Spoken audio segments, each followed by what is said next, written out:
இன்றைய முதல் வாசகம் 2ஆம் குறிப்பேடு 24:17 முதல் 25 முடிய.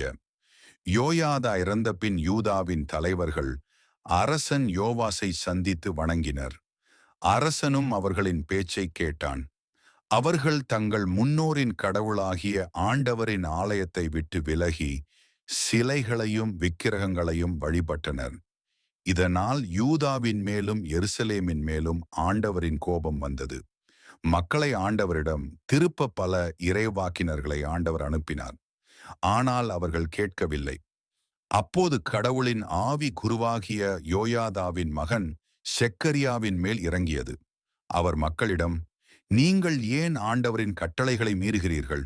ஆண்டவரை விட்டுவிட்டதால் அவரும் உங்களை விட்டுவிட்டார் என்றார்.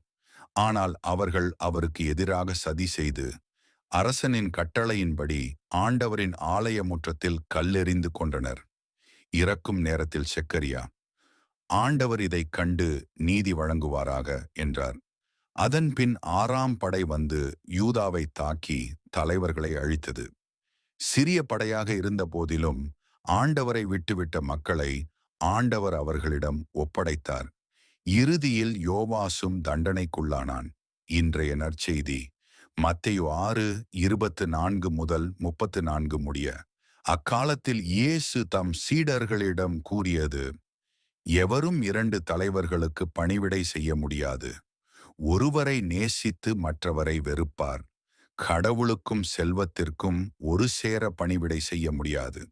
ஆகையால் உங்கள் வாழ்க்கைக்காக என்ன உண்போம், என்ன குடிப்போம், என்ன உடுப்போம் என்று கவலைப்படாதீர்கள். உயிர் உணவை விடவும் உடல் உடையை விடவும் மேலானதல்லவா? வானத்து பறவைகளை பாருங்கள்.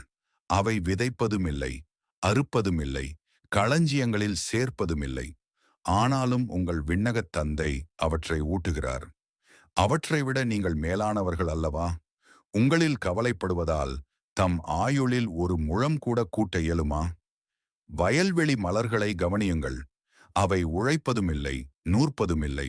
ஆனாலும் சாலமோன் தன் எல்லா பெருமையிலும் அவற்றில் ஒன்றைப் போல அலங்கரிக்கப்படவில்லை.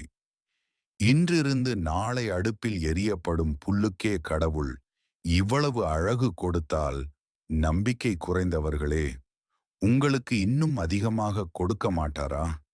எனவே என்ன உண்போம், என்ன குடிப்போம், என்ன உடுப்போம் என்று கவலைப்படாதீர்கள்.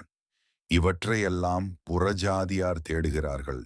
இவை உங்களுக்கு தேவை என்பதை உங்கள் விண்ணகத் தந்தை அறிவார்.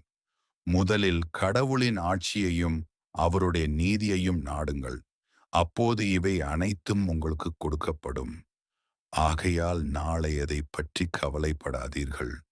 நாளைய நாள் தன்னுடைய கவலையை தானே பார்த்து கொள்ளும். அந்தந்த நாளுக்குரிய துன்பமே அந்நாளுக்குப் போதும். ஆண்டவரின் அருள்வாக்கு.